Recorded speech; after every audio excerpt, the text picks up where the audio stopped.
Assalamualaikum warahmatullahi wabarakatuh. Bismillahirrahmanirrahim. Ashhadu an la ilaha illallah wa ashhadu anna Muhammadur Rasulullah. Allahumma salli ala sayyidina Muhammad وعلى آل سيدنا محمد رب اشرح لي صدري ويسر لي أمري واحلل عقدة من لساني يفقهوا قولي آمين. بسم الله الرحمن الرحيم. Kali ini kami akan mengkaji tentang rukun iman. Sudah kita ketahui bersama di dalam Islam ada 6 rukun iman. Yakni yang pertama iman kepada Allah. Yang kedua, iman kepada malaikat Allah. Yang ketiga, iman kepada kitab Allah. Yang keempat, iman kepada para rasul. Yang kelima, iman kepada hari kiamat. Yang keenam, iman kepada qada dan qadar, ketentuan Allah. Alhamdulillahirabbil alamin. Kesemua rukun iman itu adalah iman kepada makhluk. Yang pertama, iman kepada Allah. Iman kepada Allah, iman yang bagaimana? Selama ini kita iman kepada Allah hanya sebatas iman kepada nama Allah yang ada di Al-Quran. Selama ini iman kita hanya kepada nama saja. Sedangkan nama Allah itu makhluk. Yakni kata-kata Allah bisa ditulis, bisa dilihat, bisa disentuh. Inilah yang dimaksud iman kepada Allah, yakni iman kepada makhluk, hanya sebuah nama. Tidak beriman kepada siapa pemilik nama itu.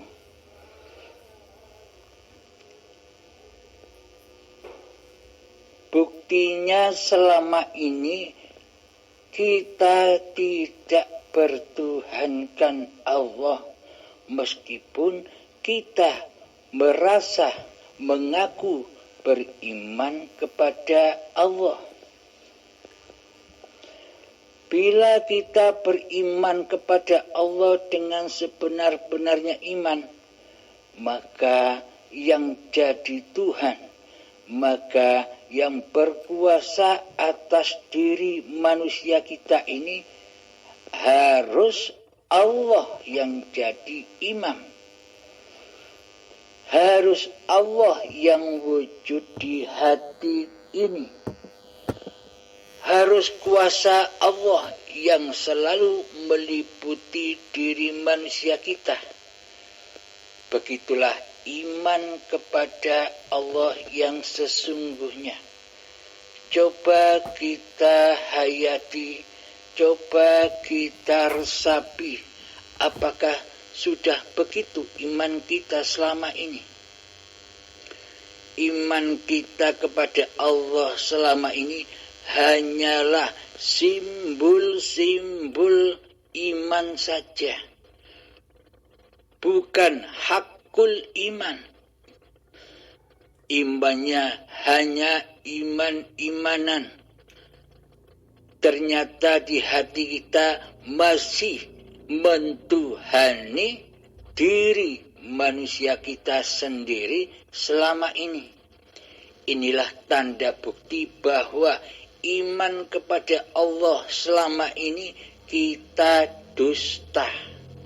Maka dari itu disebabkan karena kita hanya iman kepada makhluk, yakni nama Allah.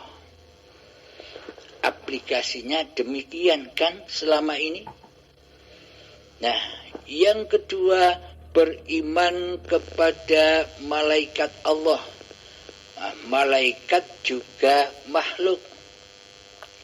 Yang ketiga, beriman kepada kitab-kitab Allah, yakni Zabur, Taurat, Injil, Al-Quran. Itu juga makhluk. Bisa kita lihat, bisa kita sentuh. Yang keempat, iman kepada Rasul-Rasul Allah. Ini juga makhluk. Yang kelima, beriman kepada hari kiamat. Keadaan hari kiamat. Ini pun juga makhluk. Yang keenam, iman kepada qada dan qadar. Ini pun juga makhluk. Mari kita buktikan. Iman kita selama ini hanya iman kepada makhluk. Contoh, iman kepada qada dan qadar. Ketentuan-ketentuan Allah. Selama ini kita merasa diri kitalah yang bisa menentukan nasib-nasib kita sendiri. Seolah-olah seluruh kuasa dan daya upaya diri ini yang paling utama, yang paling menonjol, yang paling aktif daripada kehendak kuasa Allah di dalam hati kita. Kenapa? Karena Allah selama ini kita goibkan. Apakah mungkin kita beriman kepada Allah sementara di hati kita Allah kita tiadakan kewujudannya, Allah kita goibkan keadaannya, Allah kita goibkan kewujudannya, kekuasaannya, kedaya upayaannya di hati kita selama ini. Apakah benar iman kita selama ini? Nah, inilah bukti bahwa selama ini kita hanya iman kepada makhluk. Siapa yang kita imani selama ini? Coba cek di hati kita. Siapa yang wujud di hati kita? Siapa yang hidup di hati kita? Siapa yang kuasa di hati kita? Siapa yang punya kehendak, daya upaya dan ikhtiar di hati kita?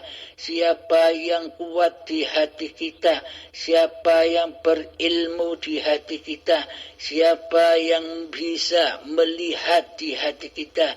Siapa yang bisa mendengar di hati kita? Siapa yang bisa berkata-kata di hati kita? Semuanya rojiunnya kepada makhluk, yakni hawa nafsu kita sendirilah sebagai raja di rajanya hati. Jadi selama ini yang menjadi raja di rajanya hati, di hati ini adalah nama diri manusia kita yang wujud diri manusia kita yang hidup, diri manusia kita yang berkuasa, yang berilmu, yang melihat, yang mendengar, dan yang berkata, serta melakukan keadaan apapun, seluruhnya dituhani oleh diri kita sendiri selama ini. Apakah begitu pengaplikasian rukun iman yang 6 di dalam Islam yang kita imani selama ini? Ternyata aplikasi di hati kita tidak sesuai imannya kepada Allah. Tidak sesuai sama sekali. Praktek hati kita selama ini tidak sesuai dengan iman kepada Allah.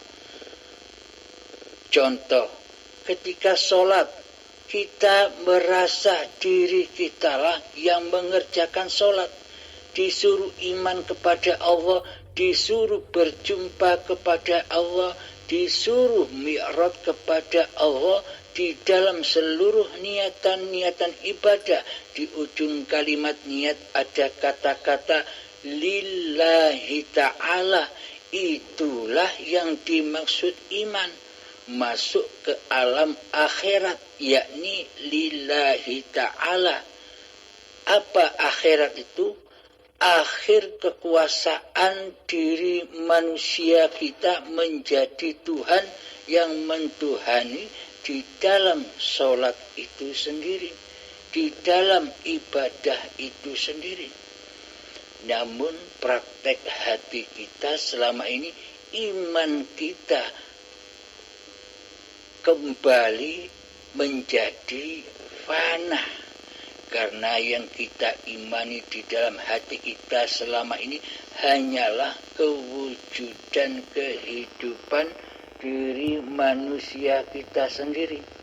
Walhasil seluruh amal ibadah seperti sholat, puasa, zakat, haji, dan sebagainya pulang kembali kepada rasa pengakuan diri manusia kita lah yang berkuasa melakukan di dalamnya. Inilah alam linafsi. Inilah alam dunia fana yang fana. Selama kita berpraktek hati demikian, maka fanahlah seluruh sholat dan amal ibadah kita. Hancur lebur dibakar oleh hawa nafsu pengakuan diri kita sendiri. Sudah seringkali disebutkan, sudah seringkali diingatkan oleh Allah di dalam doa iftitah. Inna sholati, sesungguhnya sholatku, wa nusuki, dan seluruh ibadahku, wa mahyaya wa mamati, serta hidup dan matiku, lillahi rabbil alamin, hanya kepunyaan Allah, Tuhan semesta alam. Akan tetapi selama ini ayat itu berbunyi bahwa sesungguhnya sholatku, ibadahku, hidup dan matiku adalah kuasa diri manusiaku. Praktek hatinya demikian. Pengakuan-pengakuan kitalah yang merasa melakukan di seluruh aktivitas-aktivitasnya badan. Inilah yang disebut alam dunia yang fana, yang hancur. Jadi seluruh ibadah dan sholat kita tidak sampai kepada akhiratnya. Mana mungkin kita bisa mengunduh di akhirat, sedangkan amal ibadah dan sholat kita hanya kita nikmati di dunia saja, hanya kita merasa bangga, merasa hormat, merasa mulia ketika ada di dunia saja, yakni kita akui sebagai sholat dan ibadah kita sendiri. Akhirnya ganjarannya, akhirnya pahalanya, ya merasa bangga itu, yang merasa hormat itu, dan yang merasa mulia di sisi manusia. Karena imannya selama ini hanya menyembah, beriman kepada diri manusianya sendiri, walhasil ia butuh penghormatan, ia butuh kemuliaan dari orang-orang lain. Karena imannya hanya iman-imanan, karena imannya hanya iman abal-abal, disuruh beriman kepada Allah, lo kok malah mentuhankan diri kita sendiri, mengimani bahwa yang wujud, yang hidup adalah diri kita sendiri sebagai pelaku sholat dan seluruh ibadah-ibadah yang kita lakukan selama ini. Inilah bukti iman kita selama ini, imannya abal-abal, iman yang dusta. Mari kita lanjutkan pembahasan rukun iman. Rukun iman selama ini yang ada di agama kita, agama Islam, ada 6. Akan tetapi rukun iman di sisi Allah bagi seluruh manusia apapun agamanya cuma ada hanya 3 poin pokok saja. Jadi yang rukun iman ke-6, yang 6 rukun iman ini khusus bagi orang-orang yang beragama Islam. Imannya ternyata aplikasi di hati kita selama ini hanya iman kepada makhluk, bukan iman kepada Allah. Ternyata buktinya selama ini aplikasi di dalam peribadatan kita, di hati kita, kitalah sebagai pelakunya, kitalah sebagai Tuhan yang menguasai seluruh laku-laku yang ada di dalamnya. Inilah yang dimaksud iman yang abal-abal, yakni imannya hanya kepada kemakhlukan dirinya sendiri, bukan iman kepada Allah. Mari kita jelaskan apa sih iman kepada Allah yang dikhususkan, diperuntukkan bagi seluruh manusia, apapun agamanya. Mari saya sebutkan ayatnya. Di dalam surat Al-Baqarah ayat 62. Bismillahirrahmanirrahim. Innal ladzina amanu wal ladzina hadu wan nasara والصابئين من آمن بالله واليوم الآخر وعمل صالحا فلهم أجرهم عند ربهم ولا خوف عليهم ولا هم يحزنون. Innalladzina amanu, sesungguhnya orang-orang mukmin, walladzina hadu, orang-orang Yahudi, wan Nasara, orang-orang Nasrani, wasobiina, dan orang-orang sobiin, man amana billahi, dan siapa saja orangnya di antara mereka yang benar-benar beriman kepada Allah,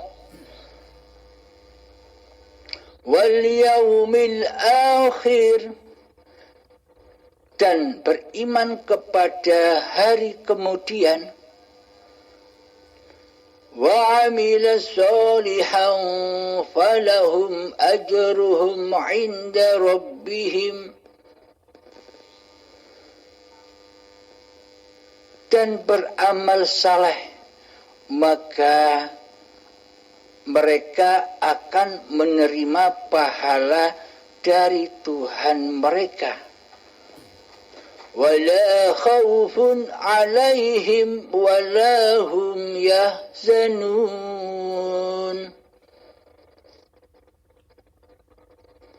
Mereka akan menerima pahala dari Tuhan mereka. Tidak ada kekhawatiran kepada mereka dan tidak pula mereka bersedih hati. Ini tandanya sudah masuk di alam jannah, surga.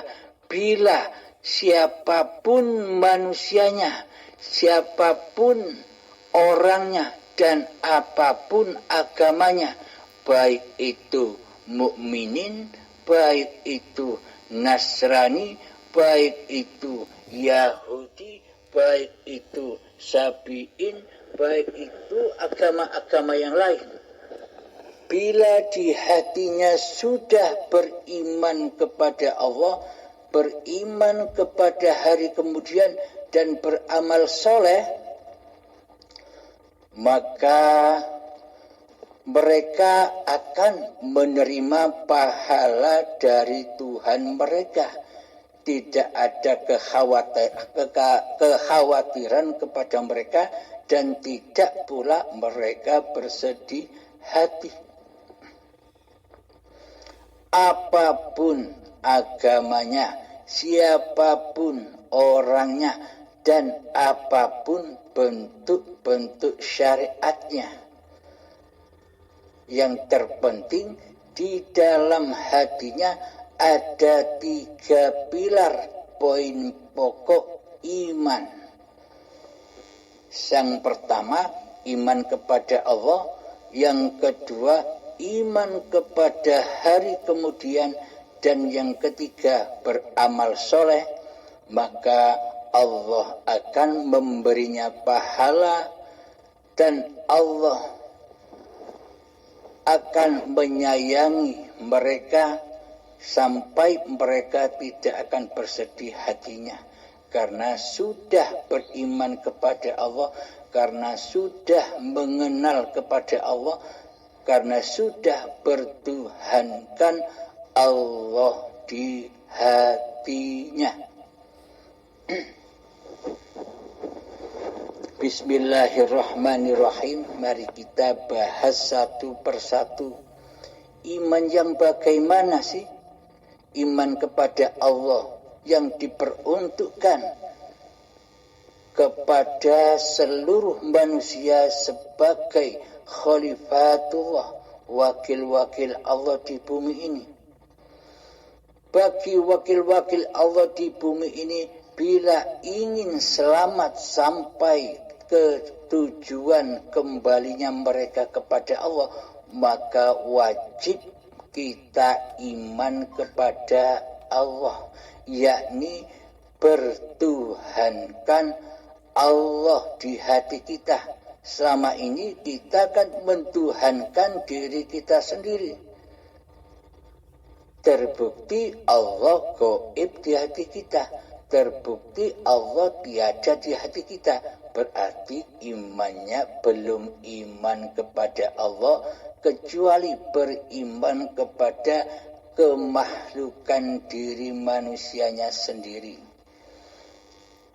Maka dari itu iman yang bagaimana yang dimaksud di ayat Al-Baqarah ini, di surat Al-Baqarah ayat 62 ini. Mari ku bacakan lagi ayatnya biar maknyus. Bismillahirrahmanirrahim.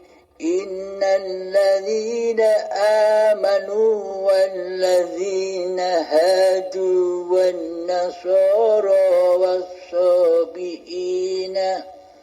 was-sabiina man amana billahi wal yawmil akhir wa amila salihan falahum ajruhum 'inda rabbihim wala khawfun 'alaihim wala hum yahzanun. Sesungguhnya orang-orang mukmin, orang-orang Yahudi, orang-orang Nasrani, dan orang-orang Sabi'in, serta siapa saja di antara mereka yang benar-benar beriman kepada Allah, hari kemudian, dan beramal soleh. Ada 3 pokok di sini. Mereka akan menerima pahala dari Tuhan mereka. Tidak ada kekhawatiran kepada mereka dan tidak mereka bersedih hati. Alhamdulillahirabbil alamin. Shadaqallahul azim.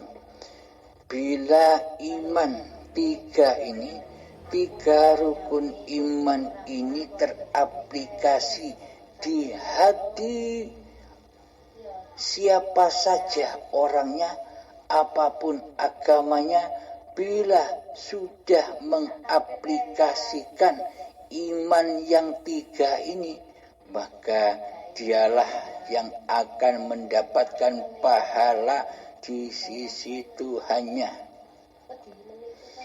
Mari kita jelaskan satu persatu iman yang bagaimana yang dimaksud ayat Al-Baqarah surat 62 ini. Iman yang bagaimana yang dimaksud Allah itu. Bismillahirrahmanirrahim. 3 pilar rukun iman di sisi Allah buat seluruh manusia, siapapun orangnya, apapun agamanya. Bila aplikasi imannya benar, maka hakikatnya dia sudah Islam di sisi Allah.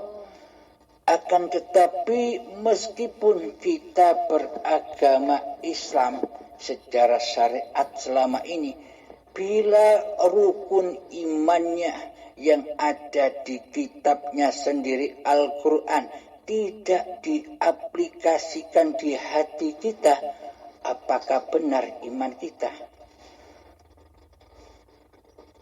Apakah sudah lurus iman kita di sisi Allah? Semuanya hanyalah dusta. Bahkan di hati kita selama ini mensekutukan Allah dengan diri kita. Parah. Jadi iman, akidah, dan keyakinan kita selama ini terbalik.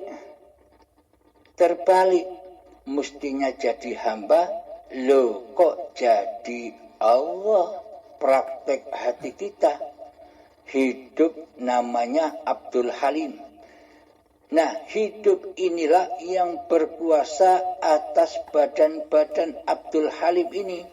Karena Abdul Halimnya selama ini merasa diri Abdul Halimnya yang hidup, maka seluruh apa yang ditindak lakukan oleh badan-badan ini seperti sholat, ibadah, dan ibadah-ibadah yang lain, seluruhnya dikuasai oleh Abdul Halimnya. Karena Abdul Halimnya mensekutukan Allah dengan Tuhannya, tidak mentuhankan Allah di hatinya. kecuali mentuhankan Abdul Halimnya sendiri di hati kita. Nah, coba kita cek masing-masing hati kita.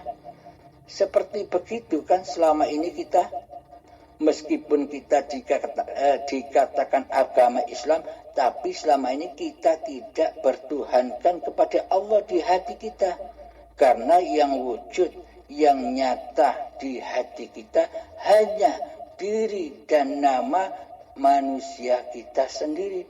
Sedang nama Allah gaib, tiada di hati kita. Apakah demikian Islam di sisi Allah itu? Semua itu hanya Islam simbol saja di sisi manusia. Islam yang hanya simbol, yang hanya baju saja untuk menutupi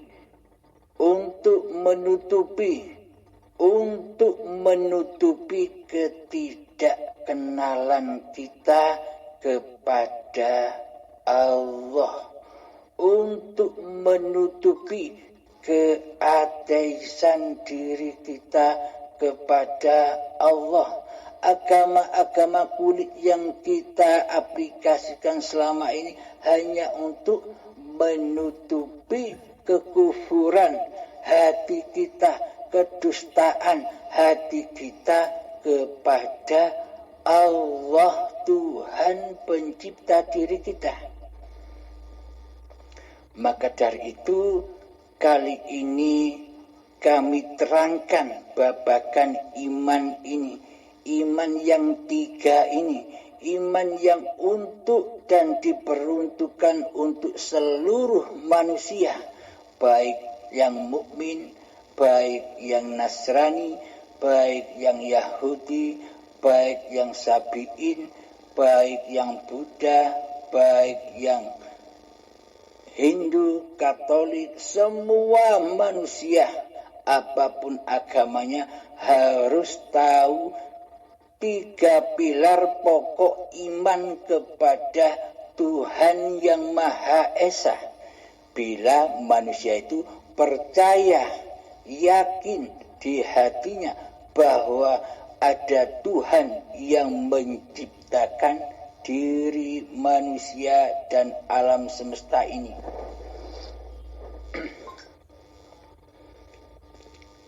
Mari kita kaji pelan-pelan saja.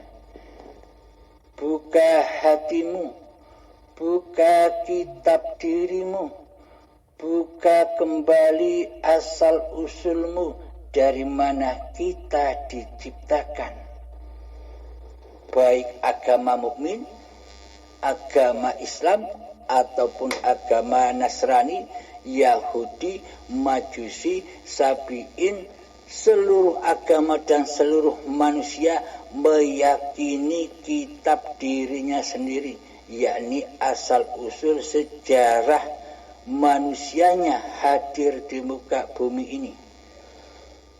Seluruh manusia meyakini bahwa dirinya tercipta awal mulanya dari tanah yang mati. Kemudian tanah yang mati itu dihidupkan, disuapi makanan, diminumi, dijaga, dipelihara oleh hidup, yakni hidup ini Allah. Hidup ini hidupnya Tuhan, bukan hidup yang lain. Karena Allah lah, karena Tuhanlah yang maha hidup. Jadi kata maha di sini tak ada bandingannya, tak ada saingannya. Maha di sini adalah ya hidup itu sendirilah yang bernama Allah, Allah, Gusti, Sang Yang Widi. Semua istilah nama-nama Tuhan itu dilebur menjadi satu dengan nama Allah. Maka dari itu mari kita singkap asal-usul kejadian cikal bakal badan-badan kita ini. Cikal bakal badan-badan seluruh manusia, agama apapun itu.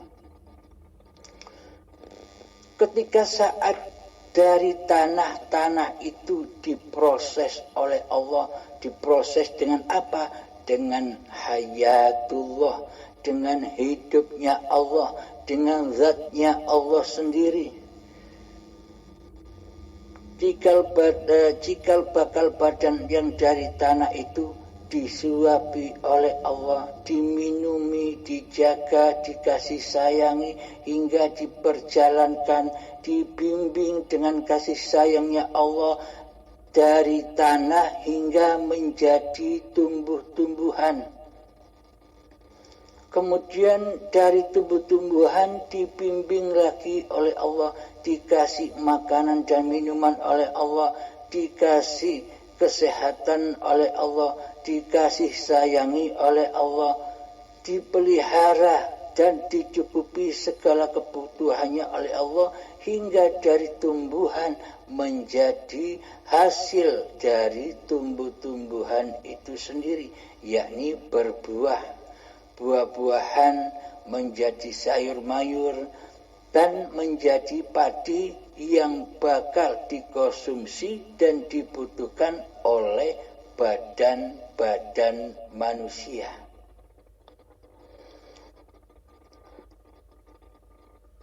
Kemudian Allah proses lagi sayuran, buah-buahan, padi itu dimakankan di dalam hidup yang ada pada kedua orang tua kita, sehingga dipilah lagi oleh hidup menjadi sperma dan sel telur, diproses saripatinya.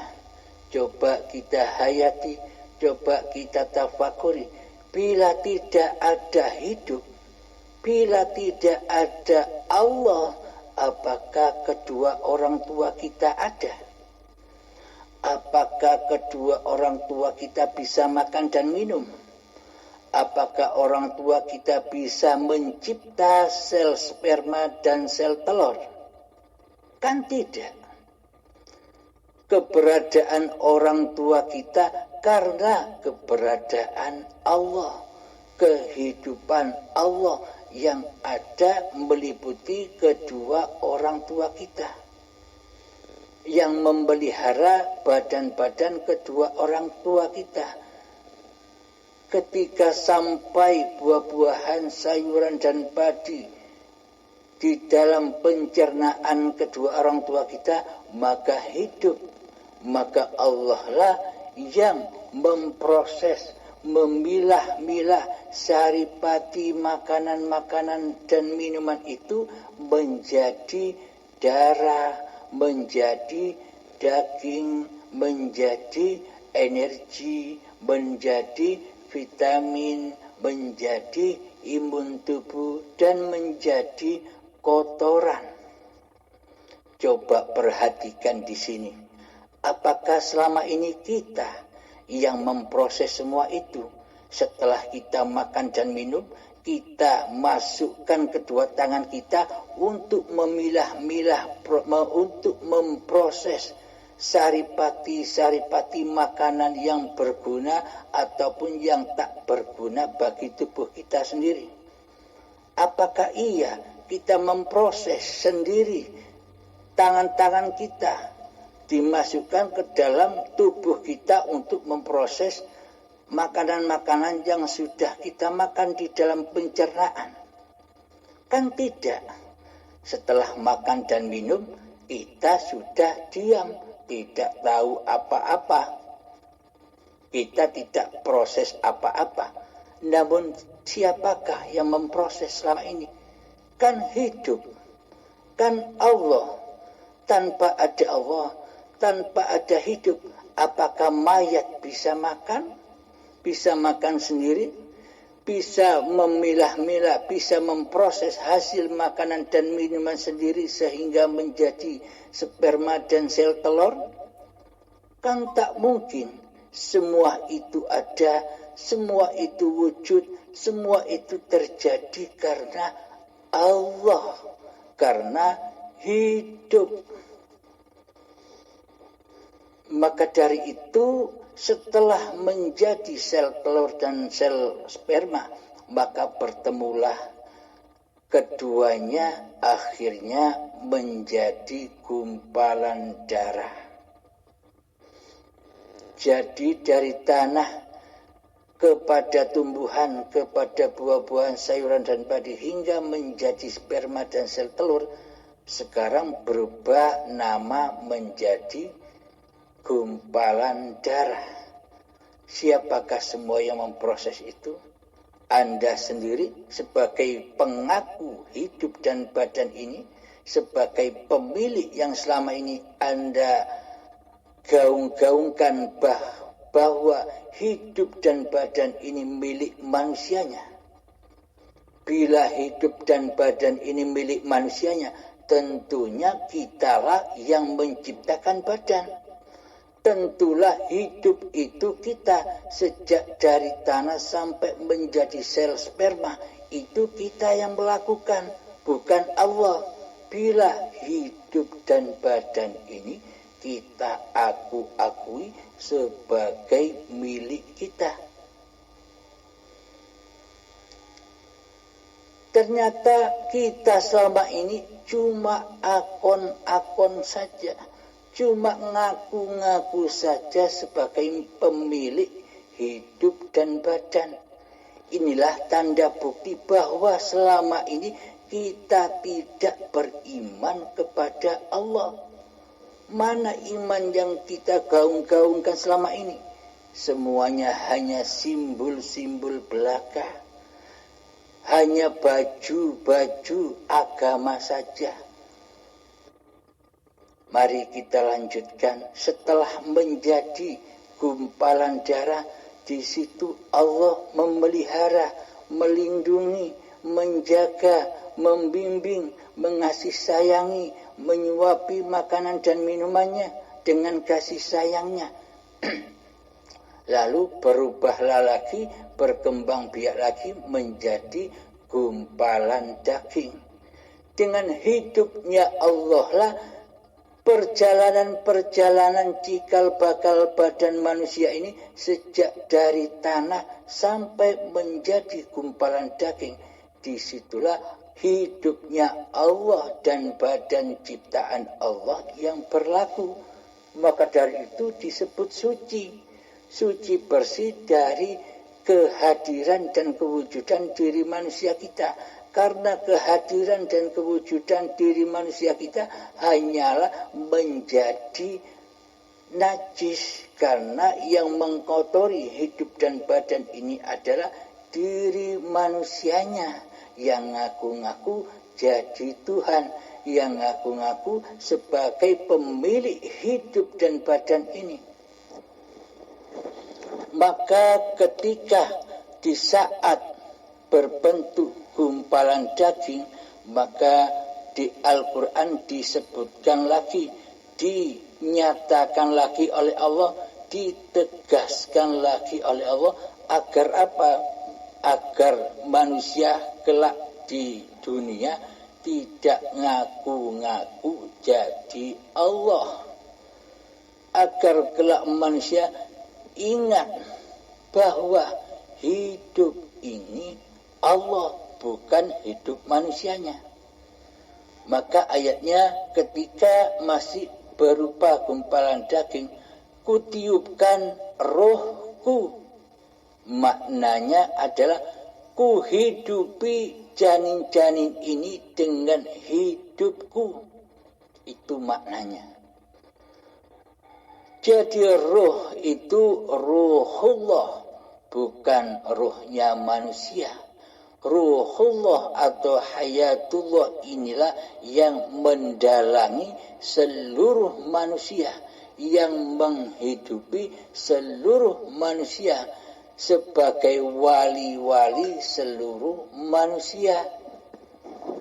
Pada hakikatnya seluruh manusia itu adalah wali-walinya Allah, khalifah-khalifahnya Allah, kekasih-kekasih Allah, utusan-utusan Allah.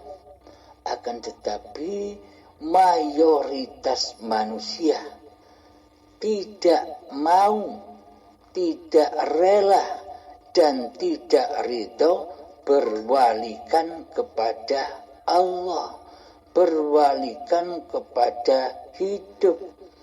Akan tetapi mayoritas manusia lebih cinta, lebih senang bila berwalikan kepada hawa nafsunya sendirilah sebagai penguasanya. Mari kita lanjutkan dari gumpalan daging. Setelah itu diperjalankan lagi, diasupi makanan lagi, diminumi lagi dengan kasih sayangnya Allah, dengan kasih sayangnya hidup, sehingga dari gumpalan daging digambarlah bentuk-bentuk manusia, dilukislah bentuk-bentuk manusia, diukir kepalanya, diukir badannya, diukir kedua tangannya, diukir kedua kakinya, diukir matanya, diukir hidungnya, diukir mulutnya, diukir kedua telinganya, dan sebagainya, diukir semua hingga jeroan-jeroan tubuh manusia ini diukir oleh Allah, dikuasai oleh Allah, dimiliki oleh Allah. Karena di dalam perjalanan sejak dari tanah sampai menjadi janin, kita tidak ada, kita tidak wujud, masih gaib. Tapi mengapa selama ini kita ngaku bahwa hidup dan badan ini milik manusianya? Berarti selama ini yang jadi Tuhan, yang menyerupai Allah selama ini, kitalah yang belum mengenal Tuhan. Karena itulah hawa nafsu mengambil alih kerajaan singgasananya hati menjadi milik manusianya. Karena selama ini kita tidak bertuhan. Okelah, mari kita lanjutkan. Maka terciptalah janin-janin yang sempurna itu, yang menunggu waktu untuk dilahirkan ke dunia fana, ke dunia kehancuran. Maka terlahirlah jabang bayi yang suci. Kullu mauludin yuladu alal fitrah. Seluruh bayi yang terlahir ke dunia ini seluruhnya dalam keadaan suci bersih. Seluruhnya keadaan fitrah. Apa yang dimaksud suci fitrah itu? Ya sucinya Allah sendiri, ya fitrahnya Allah sendiri, Tuhan Zat yang Maha Suci. Hidup dan badan inilah zahir batinnya Allah, zahir batinnya Tuhan. Allah Maha Zahir dan Allah Maha Batin. Jadi maksudnya bagaimana? Hidup inilah hayatullah, dan badan-badan inilah tanda bukti bahwa hidup itu nyata, hidup itu wujud, tidak gaib, bahwa Allah itu nyata, tidak gaib. La ilaha illallah, tiada Tuhan selain Allah. Al-Malikul Haqqul Mubin, dialah yang maha besar lagi maha nyata. Allah itu nyata. Maka sampai kapankah kesucian dan kefitrahan bayi, seluruh bayi yang terlahir ke dunia ini? Sampai kapan bertahan kesucian bayi-bayi ini? seluruh bayi, seluruh manusia akan bertahan hingga sampai datangnya detik-detik akil baligh. Selama dari tanah sampai sebelum masa baligh tiba, manusia masih berada di dalam surga, masih bahagia, makan dan minum serta kenikmatannya tanpa daya upaya rekodoyo manusianya, karena yang ada hanya Allah, makhluknya tidak ada. Namun ketika detik-detik akil baligh tiba, maka sang Adam, siapa sang Adam itu? Kan di dalam bayi itu kan masih suci, bersih dari kemanusiaannya. Berarti manusianya kan Adam, manusianya kan tidak ada, manusianya kan gaib. Inilah yang dimaksud Adam. Kemudian Adam digoda oleh iblis dan setan. Wahai Adam, jika kamu kepingin hidup kekal, maka makanlah buah ini, buah khuldi, yakni buah khuldi, buah yang terlarang. Sudah difirmankan oleh Allah, wahai Adam, wahai ketiadaan, jangan sampai engkau makan buah khuldi, karena buah khuldi itu terlarang bagimu, haram bagimu untuk memakannya. Apa yang dimaksud buah khuldi itu? Menurut di syariatnya, buah khuldi itu ya seperti buah-buah syariat. Wujud syariatnya ya wujud badan-badannya, ya wujud semisal dengan badannya yang dari tanah. Akan tetapi yang dimaksud Allah buah khuldi, buah terlarang, buah yang haram dimakan oleh manusia adalah buah-buah pengakuan diri manusianya. Yang dulunya Adam tidak ada, lu kok ngaku-ngaku jadi Allah, lu kok ngaku-ngaku wujud. Mestinya kefitrahan diri manusia itu Adam, yakni tiada, gaib. Loh kok malah setelah makan buah khuldi, manusia merasa dirinya yang wujud, manusia merasa dirinya yang hidup, manusia merasa dirinya yang berkuasa, manusia merasa dirinya yang punya kehendak, daya upaya dan ikhtiar, manusia merasa dirinya yang berilmu, manusia yang merasa dirinya lah yang bisa melihat, mendengar dan berkata-kata.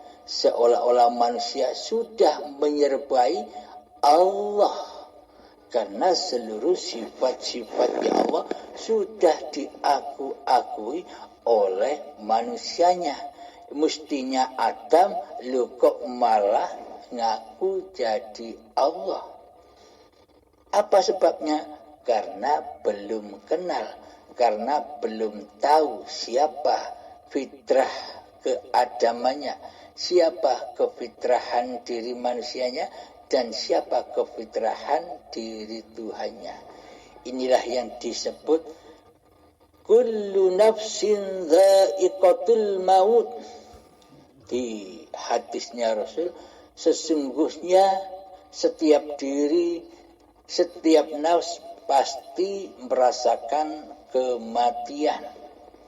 Nah, kematian di sisi manusia dan kematian di sisi Allah itu sangat amatlah beda. Bila kematian di sisi manusia adalah matinya badan, karena selama ini manusia penyembah badan, penyembah badan-badannya sendiri, mendewa-dewakan badan-badannya, mencintai badan-badannya daripada mendewakan dan mencintai hidup yang menghidupi badan. Maka seluruh makna-makna syariat itu ya tujuannya artinya ya syariat. Jika kematian itu adalah kematian badan-badan manusianya, itulah makna kematian di sisi manusia, di sisi syariat. Akan tetapi kematian di sisi Allah maksudnya bagaimana? Kematian di sisi Allah itu adalah kematian jiwanya. Meskipun badannya masih hidup, tapi jiwanya mati, jiwanya buta, jiwanya keras melebihi kerasnya batu. Itulah yang dimaksud, yang dikatakan kematian di sisi Allah. Kullu nafsin dha'iqatul maut. Setiap diri pasti merasakan kematian. Siapapun orangnya. Maksudnya matinya jiwa. Ketika datang detik-detik akil balik usia sekitar 5 sampai 7 tahun, yakni ketika kita TK di taman kanak-kanak. Sebelum TK sampai menjadi bayi, apakah kita ada? Apakah kita wujud? Apakah kita bisa mengaku-ngaku bahwa hidup dan badan itu milik kita? Kan tidak. Kita tidak kuasa mengaku-ngakui karena kita belum memakan buah khuldi, masih di alam keadaman, ketiadaan di surganya Allah. Maka dari itu ketika ketiadaan merasa dirinya ada, makan buah khuldi, buah yang terlarang bagi manusia, maka lahirlah alam kejahiliaan, lahirlah alam kekotoran, lahirlah alam kenajisan, karena di dalamnya full penuh dengan persekutuan kepada Tuhannya, yakni manusia mensekutukan Allah sebagai pencipta dirinya, mensekutukan dengan diri manusianya sendiri yang merasa memiliki hidup dan badan ini. Maka ketika setelah makan buah khuldi, sebelumnya Allahnya nyata, makhluknya yang Adam, kini terbalik menjadi makhluknya lah yang wujud, makhluknya lah yang hidup, makhluknya lah yang berkuasa. Dan Allah tiada di hati kita, Allah Adam di hati kita, Allah mati di hati kita. Yang ada hanya kemakhlukannya sendiri, yang ada hanya hawa nafsunya sendiri. Maka terbaliklah imannya. Dulunya Adam, kini terbalik. Dulunya tiada, kini ngaku-ngaku ada. Semuanya terbalik. Maka yang dimaksud iman, kita kembali membahas kepada surat Al-Baqarah ayat 62 yang di atas. Jadi iman yang dimaksud Allah itu adalah iman bahwa hidup ini Allah jadi difitrahkan kembali manusia ke dalam keadamannya, yakni Adam itu kan artinya tiada, nggak ada, terus ngaku-ngaku ada. Nah, bila kita sudah memasrahkan kembali keadaman kita, memfitrahkan kembali kedirian manusia kita bahwa hakikat diri manusia ini Adam, tidak ada, mati, gaib, maka nyatalah Allah lah hidup ini, Allah lah pemilik badan ini, Allah lah yang menguasakan badan-badan ini. Maka ketika sudah nyata di hati ini bahwa hidup ini bernama Allah, sudah bukan nama manusia kita lagi. Inilah iman yang dimaksud Allah itu, yakni wujudnya Allah lagi di hati ini. Jadi hati, roh, jiwa, nyawa itu hanya kata ganti saja, hanya kata gantinya hidup, hanya julukan-julukan hidup. Semuanya berpancar pada hidup.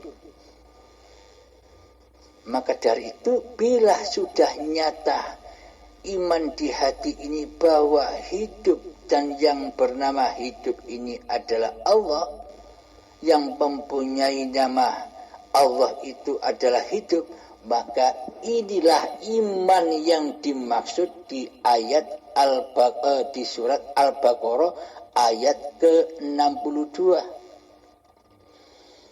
Bagi siapa saja orangnya, baik orang mukmin, baik orang Yahudi, baik orang Nasrani, baik orang Sabi'in, beragama Sabi'in, dan bagi siapapun manusianya, seluruh manusia, bila imannya iman seperti ini, maka inilah yang disebut Islam di sisi Allah, meskipun agama-agama badannya bukan Islam, akan tetapi hatinya sudah selamat dari memandang selain Allah.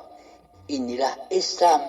Islam itu selamatnya hati dari bertuhan selain Allah.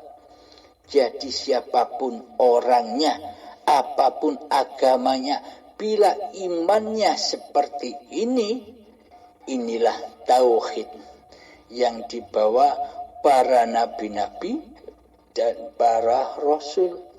Iman tauhidnya ya seperti ini. Jadi hatinya tidak ngaku-ngaku bahwa hidup ini hidup Muhammadnya, hidup manusianya, hidup Adamnya, Nabi Adamnya. Jadi di hati para nabi dan para rasul itu sudah nyata bahwa hidup ini Allah, bukan hidup manusianya. Maka dari itu Kanjeng Nabi Muhammad diutus ke dunia ini adalah innama bu'istu liutammima makarimal akhlaq. Tidak diutus aku ke dunia ini hanyalah untuk menyempurnakan akhlak-akhlak manusia kepada Tuhannya. Jadi ini babakannya hati. Iman itu hati, bukan dohir. Iman itu wilayahnya hidup, bukan wilayahnya badan. Alhamdulillahirrabbilalamin. Semoga sampai sini bisa dipahami. Sampai iman yang pertama ini bisa dipahami di hati kita, di hati seluruh manusia, siapapun Anda dan apapun agama Anda. Bila Anda sudah beriman yang seperti ini, bahwa hidup ini bukan hidup manusianya, melainkan hidup Tuhan yang menciptakan badan-badan ini, maka itulah yang dimaksud iman kepada Allah sejatinya.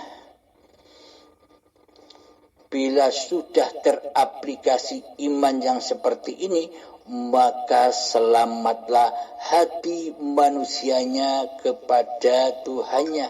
Hatinya selalu ingat, hatinya selalu menyatakan bahwa hidup inilah Allah. Ini babakan hati. Jangan sampai disampaikan kepada manusia yang di luar diri, karena pemahaman kita dengan orang lain tidak sama. Karena selamanya orang lain takkan ridho bila Allah itu kuasa atas badan-badan ini. Selamanya hawa nafsu itu tidak rela dan tidak ridho bila Allah berkuasa untuk rokokan, untuk minum kopi.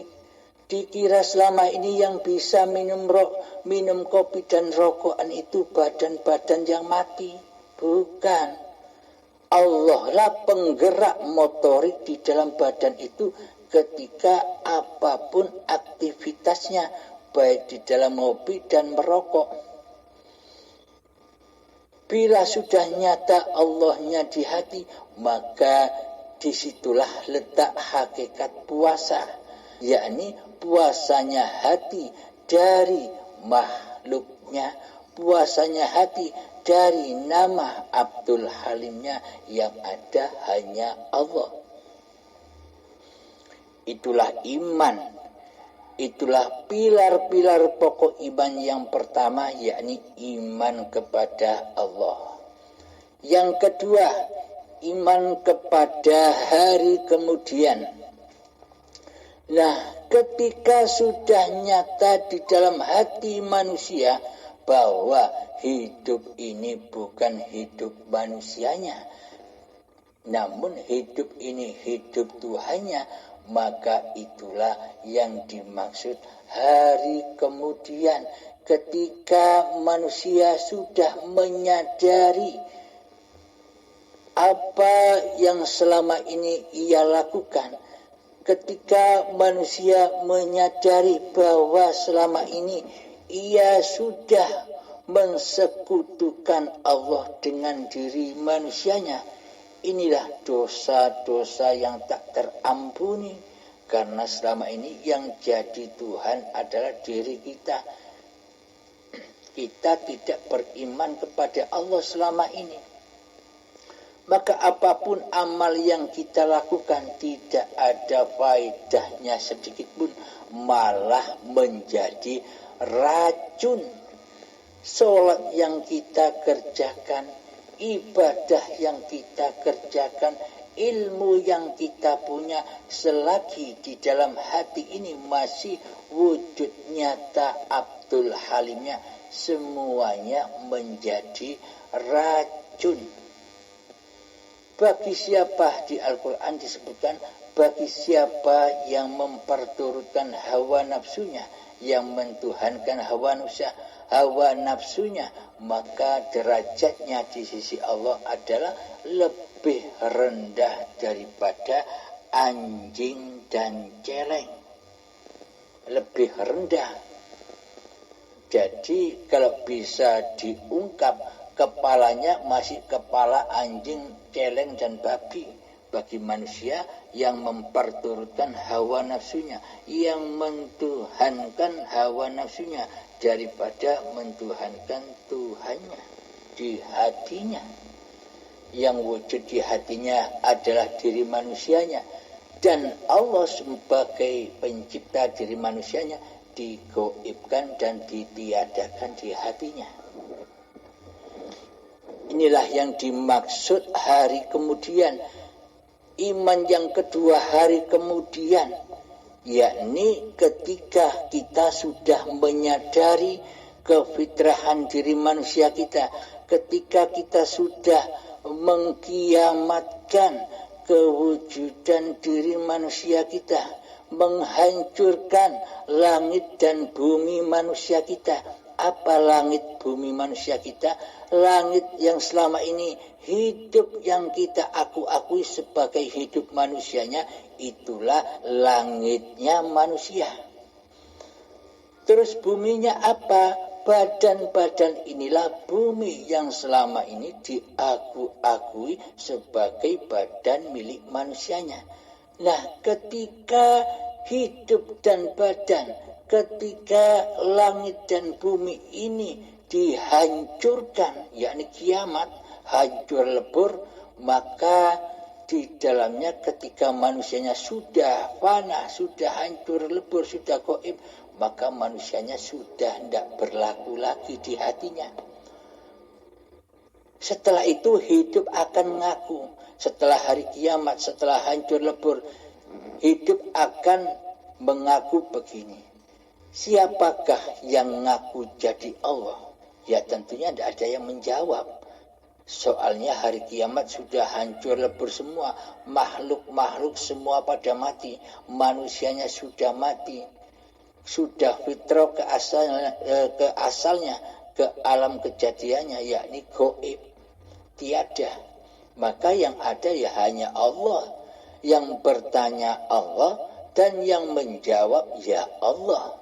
Setelah Allah bertanya, apakah ada Tuhan selain aku?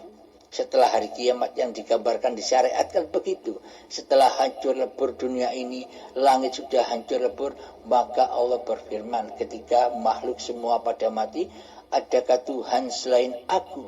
Kata Allah. Maka Allah menjawab di Al-Quran, Bismillahirrahmanirrahim, Innani anallah, sesungguhnya aku ini Allah, la ilaha illa ana, tiada Tuhan selain aku. Nah, ketika aku diri manusianya sudah fitrah, sudah kembali ke adamannya, sudah kembali ke surga, maka yang ada, yang wujud hanya Allah.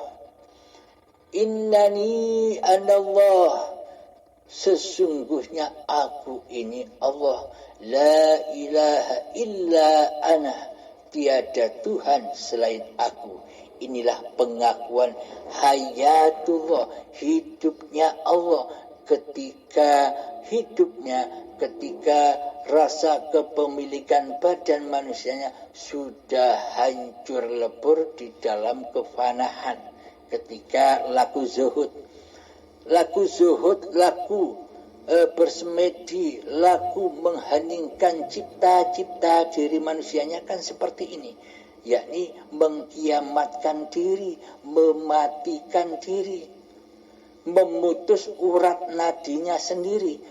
Bismillahirrahmanirrahim, wa nahnu aqrabu ilaihi min hablil warid.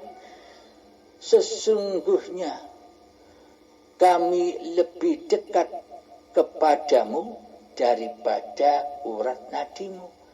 Jadi Allah itu lebih dekat daripada hidup yang kita akui selama ini. Maksudnya bagaimana?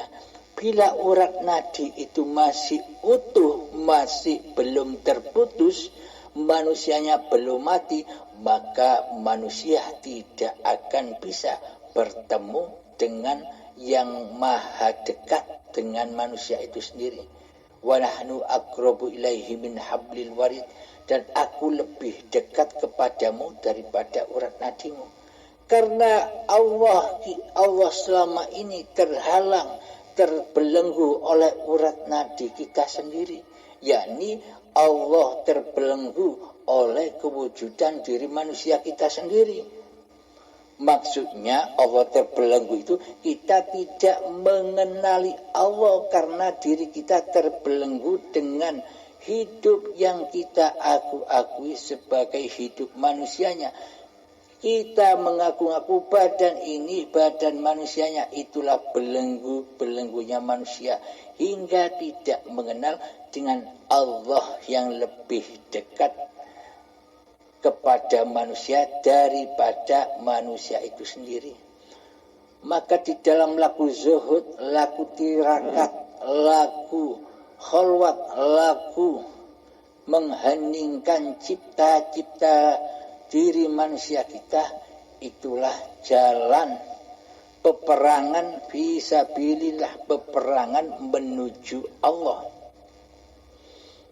Karena bila kita tidak berperang, maka mana mungkin kita bisa bertemu Allah.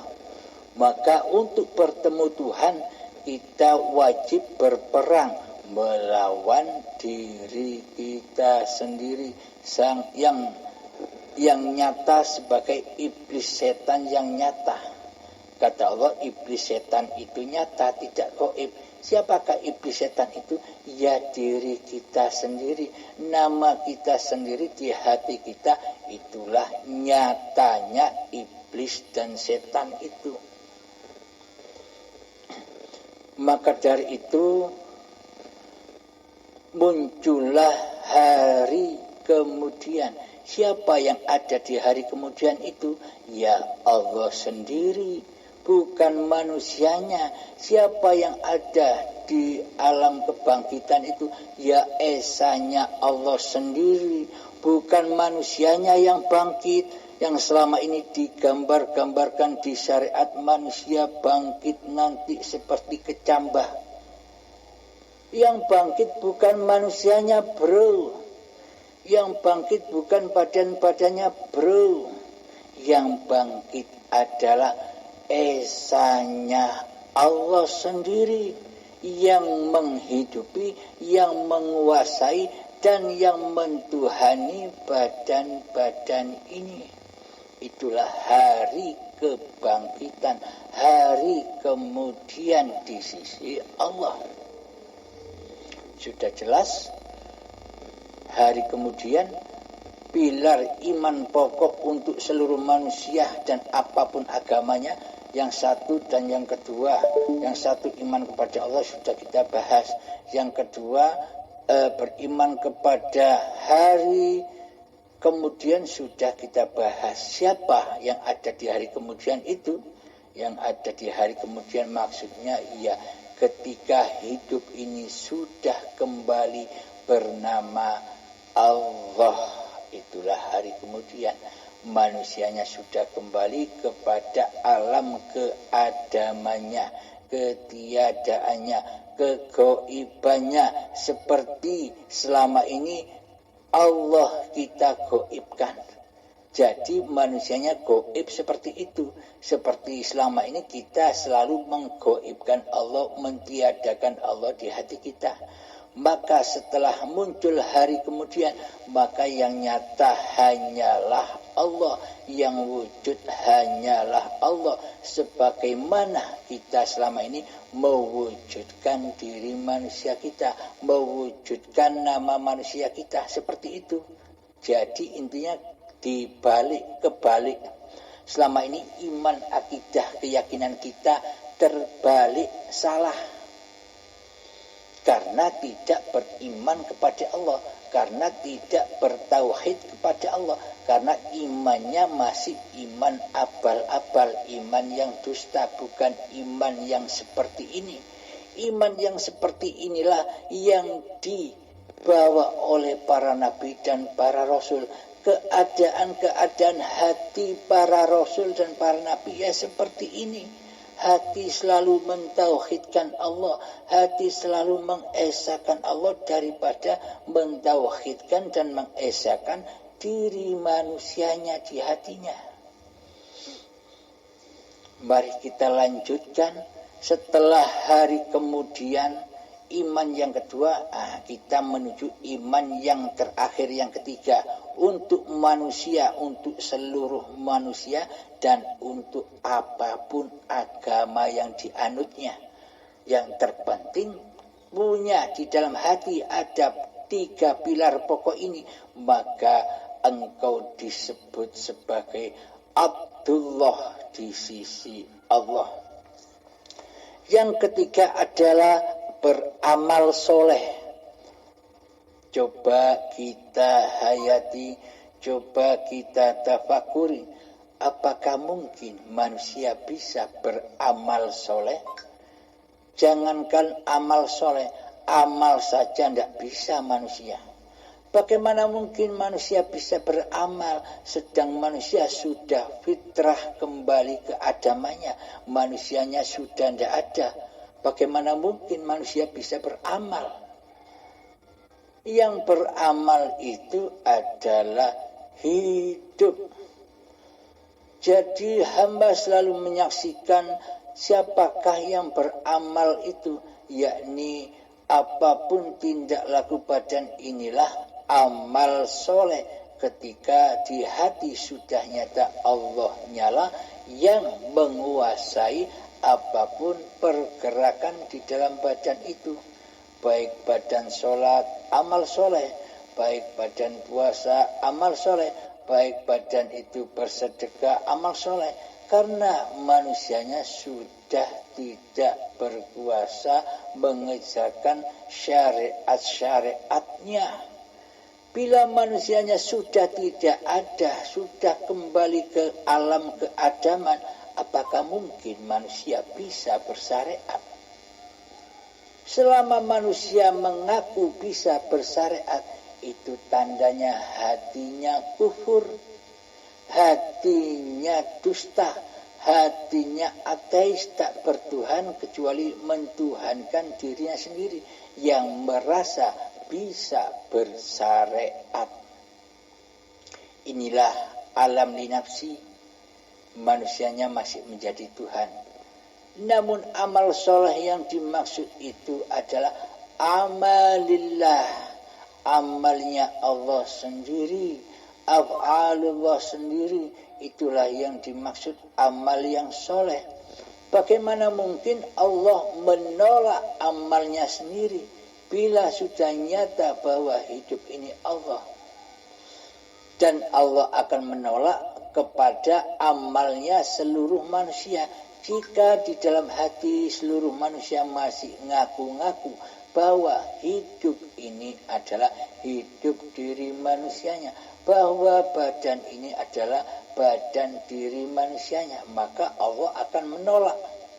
Karena apa? Karena tidak menyembah Allah kecuali menyembah diri dan hawa nafsunya sendiri selama ini.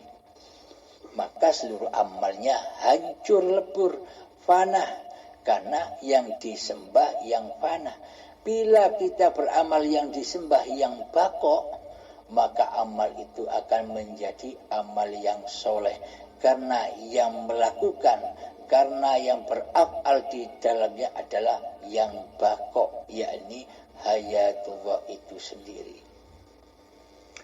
Bismillahirrahmanirrahim. Di ayat Al-Quran ada ayat innal muttaqina fi jannatin wa na'im. Sesungguhnya orang-orang yang bertakwa berada dalam surga dan kenikmatan. Siapa orang-orang yang bertakwa itu? Orang-orang yang bertakwa di sisi Tuhannya adalah orang yang mengaplikasikan 3 sentral titik iman ini. Siapapun orangnya dan apapun agamanya, bila sudah mengaplikasikan dalam hatinya 3 pokok pilar iman ini, maka ia disebut bertakwa di sisi Allah dan ia sudah berada di dalam surga dan kenikmatannya. Man qala la ilaha illallah dakhalal jannah.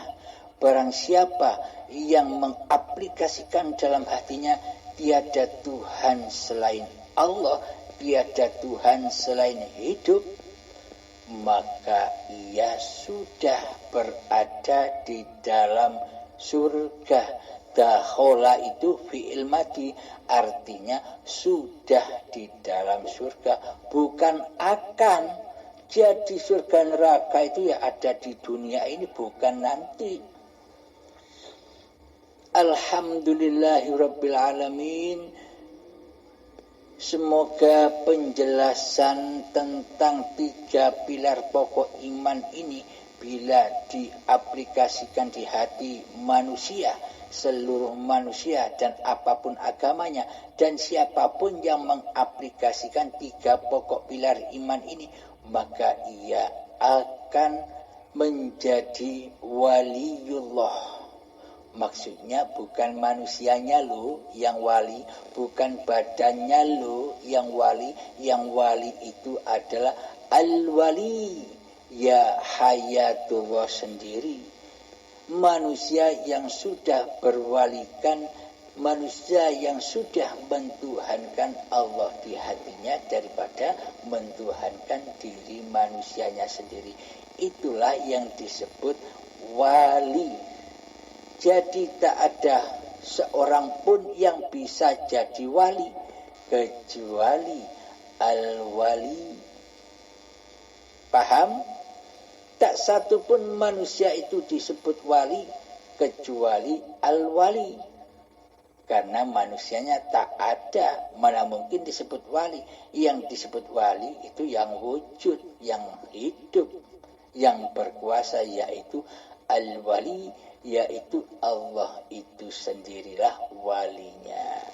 Alhamdulillahirabbil Semoga saya terkhusus dan semoga kita semua umumnya, semoga kita bersama-sama berjihad di jalan Allah.